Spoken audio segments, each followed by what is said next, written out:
This is Greg Penglis for Action Radio with Founding Moments, insights into our founding documents, sponsored by Santa Rosa Volunteers here in Santa Rosa County, Florida. Santa Rosa Volunteers is available at their website, SRV1776.com.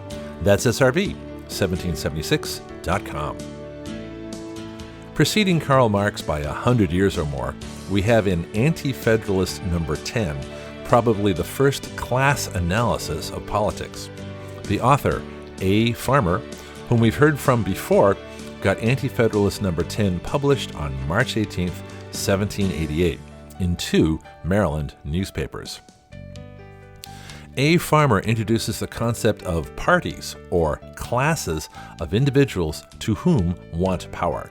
He says this: as our citizens are now apprised of the progress of parties or political opinions on the continent, it is fit they should also be informed of the present state, force and designs of each, in order that they may form their decisions with safety to the public and themselves.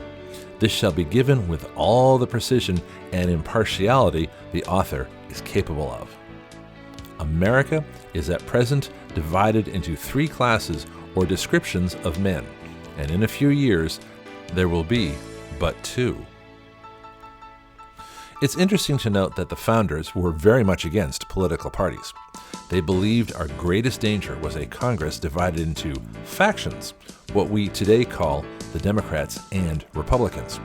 George Washington, in his farewell address, said this: political parties serve to organize a faction, to give it an artificial and extraordinary force, to put in the place of the delegated will of the nation the will of the party, often a small but artful and enterprising minority of the community, and, according to the alternate triumphs of different parties, to make the public administration the mirror of the ill-concerted and incongruous projects of faction, rather than the organ of consistent and wholesome plans digested by common councils and modified by mutual interests.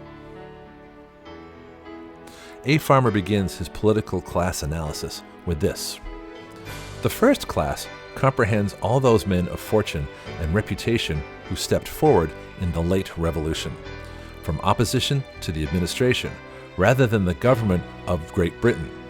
All those aristocrats whose pride disdains equal law, many men of very large fortune who entertain real or imaginary fears for the security of property. They are at present wavering. They are generally, though with very many exceptions, openly for the proposed, but secretly against any American government. A burnt child dreads the fire, but should they see any fair prospect of confusion arise, these gentry will be off at any moment for these 25 years to come. Finally, this class contains more aggregate wisdom and moral virtue than both the other 2 together. It commands nearly 2/3 of the property and almost 1/2 the numbers of America, and has at present become almost irresistible from the name of the truly great and amiable man who, it has been said, is disposed to patronize it, and from the influence which it has over the second class.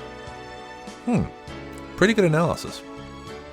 Then A. Farmer continues with this: the second class is composed of those descriptions of men who are certainly more numerous with us than in any other part of the globe. We have a vast overproportion of these great men, who, when you tell them that from the earliest period at which mankind devoted their attention to social happiness, it has been their uniform judgment that a government over governments cannot exist. That is, 2 governments operating on the same individual assume the smile of confidence and tell you of 2 people traveling the same road, of a perfect and precise division of the duties of the individual. Still, however, the political apothegm is as old as the proverb that no man can serve 2 masters, and whoever will run their noddles against old proverbs will be sure to break them, however hard they may be. As this second class never can include any of the yeomanry of the Union, who never affect superior wisdom and can have no interest but the public good, it can be only said to exist at the birth of government, and as soon as the first and third classes become more decided in their views, this will divide with each and dissipate like a mist, or sink down into what are called moderate men, and become the tools and instruments of others. These people are prevented by a cloud from having any view, and if they are not virtuous, they at least preserve the appearance, which in this world amounts to the same thing. A. Farmer then reveals the third class. He says, "In this third class may be counted men of the greatest mental powers and of as sublime virtue as any in America. They at present command nearly 1/3 of the property and above half the numbers of the United States.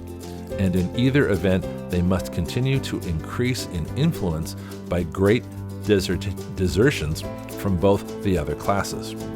If the proposed government is not adopted, theirs will be the prevalent opinion. The object of this class either is or will be purely federal, a union of independent states, not a government of individuals." The proposed government A. Farmer is addressing is one under the new Constitution, which the Federalists are attempting to ratify. It also appears that words like faction and party are used interchangeably but mean different things. In this final statement by A. Farmer, I believe his use of one party implies one big national government, which rules over the many other parties, which are the individual states. That is the goal of the Federalists, one-party rule, despite their great efforts to hide this. Whereas the goal of the Anti-Federalists is a government of the states, united, who have delegated very limited powers to and are supreme over the federal government, and where the states are preserved as multiple parties, sovereign, balanced, and together they regulate any abuse of powers by the federal government. Consider carefully this final statement by A. Farmer. Learn this most difficult and necessary lesson, that on the preservation of parties, public liberty depends. Whether men are unanimous on great public questions, whenever there is but one party, freedom ceases and despotism commences.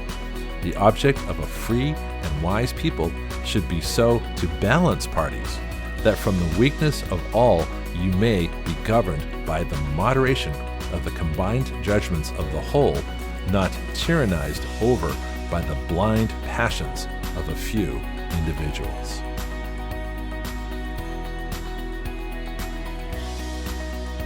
The source for the Federalist Papers is federalistpapers.org. The Anti-Federalist Papers are from selfeducatedamerican.com. The Articles of Confederation are from usconstitution.net. This is Greg Penglis for Action Radio with Founding Moments, sponsored by Sent to Rosa Volunteers. Their website is srv1776.com. That's srv1776.com. Please share this report to anyone who needs it.